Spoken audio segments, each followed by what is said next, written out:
Halo semuanya, perkenalkan saya Bayu Indrayana dari kelas PTI 1B dengan NIM 251505169 akan menampilkan tutorial perakitan motherboard. Oke, see you.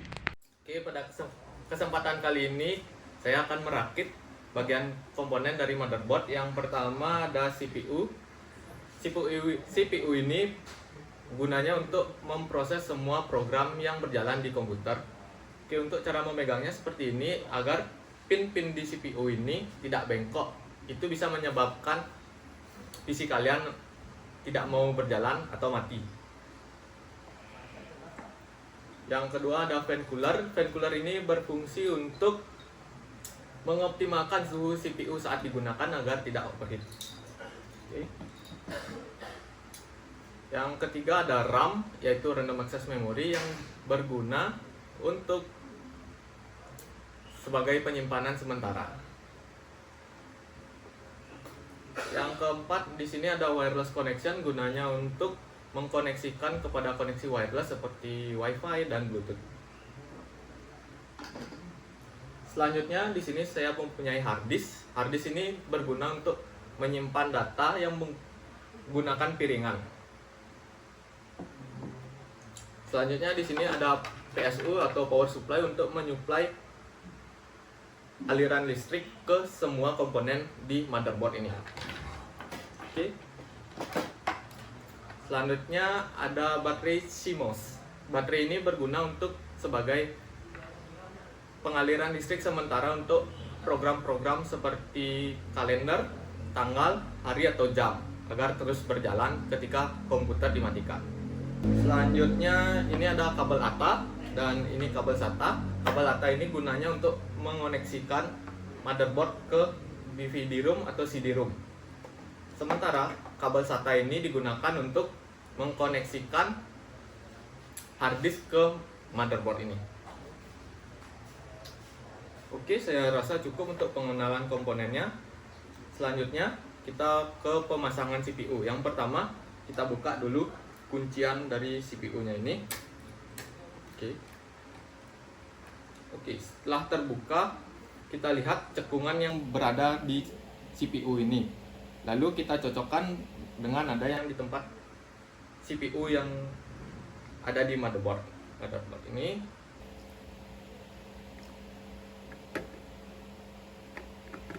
Oke, setelah posisinya dirasa pas atau cocok, kita langsung mengunci CPU ini. Ditutup ya, seperti itu. Selanjutnya kita pemasangan baterai CMOS ini. Pemasangannya cukup mudah dan simpel. Kita tinggal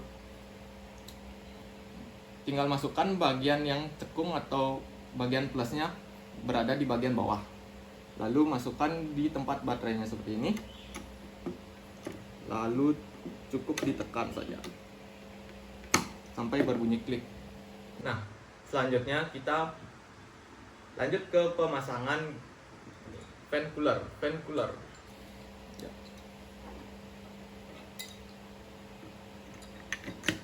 Oke, setelah posisinya terpasang seperti ini, kita putar kunciannya ke kanan. Oke, ke kanan dan lagi satu ke kanan. Dan setelah merasa pas atau merasa sudah cocok, kita lanjut sambungkan bagiannya ini. Sebentar, sepertinya ada kesalahan pemasangan karena kabelnya. Oke, kita buka kuncinya dulu. Oke, seperti ini.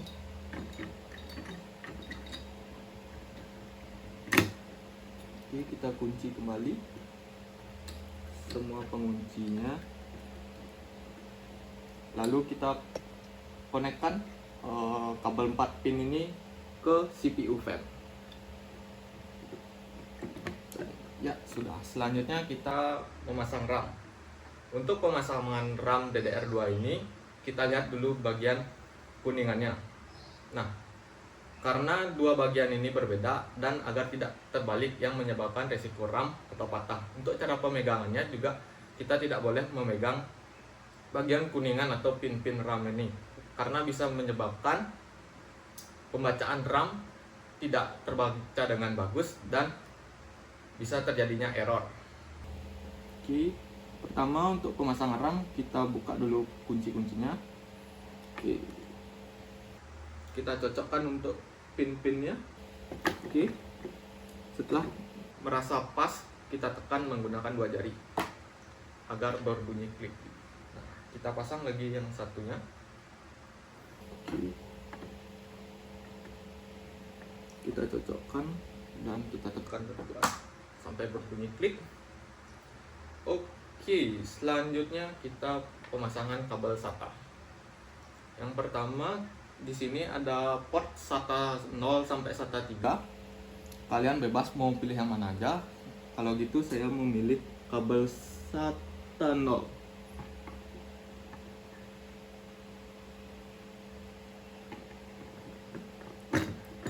Setelah terpasang, kita sambungkan ke harddisknya. Yang ke port harddisknya yang di sebelah sini untuk kabel SATA-nya. Oke, sudah terpasang. Nah, selanjutnya untuk kabel ATA-nya kita pasang di sebelah sini di 22 pin. Oke. Nah, sedikit tips karena di sini ada bagian yang sedikit menonjol, kita sesuaikan dengan yang ada di CD-ROM ini. Enggak terpasang dengan baik. Oke, sudah terpasang dengan baik. Upsi. Nah, selanjutnya kita masang wireless connection. Untuk pemasangan wireless connectionnya kita pasangkan di port sebelah sini. Untuk bagiannya, ini bagian depan dan ini bagian belakangnya.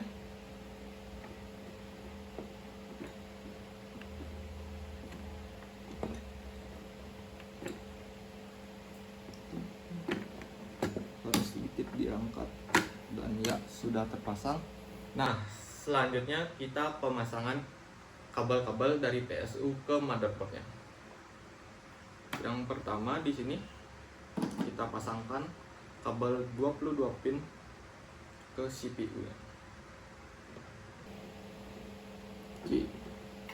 Sedikit tips, pastikan karena ini pinnya ada yang berbeda, pastikan cekungannya itu sama dengan ada yang di motherboardnya. Tinggal klik. Oke, kita pasang pin yang 4 pin lagi.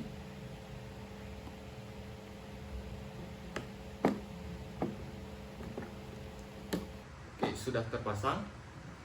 Selanjutnya ini ada kabel power untuk hard disk dan ke CD-ROM. Oke, kita colokkan ke sini sesuai dengan pinnya, dan di sini ada 4 pin untuk di CD-ROM. Kita pasangkan juga di sini. Oke, sudah terpasang dan selanjutnya ada sedikit yang menyangkut di sini.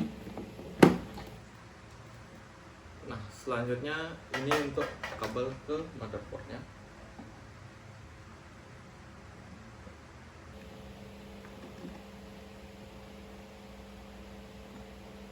Kita sesuaikan juga untuk pin yang berada di sini dengan bentuk yang ada di motherboardnya.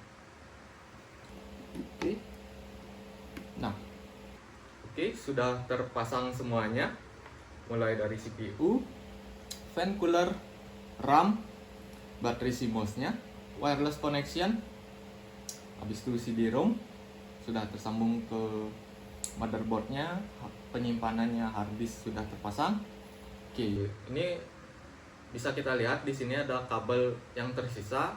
Kabel ini berfungsi untuk menyambungkan ini ke fan selanjutnya atau ke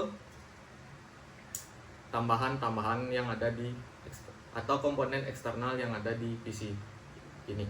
Oke. Nah, sekian video dari saya. Mohon maaf jika ada salah kata atau ucapan. Saya tutup dengan terima kasih.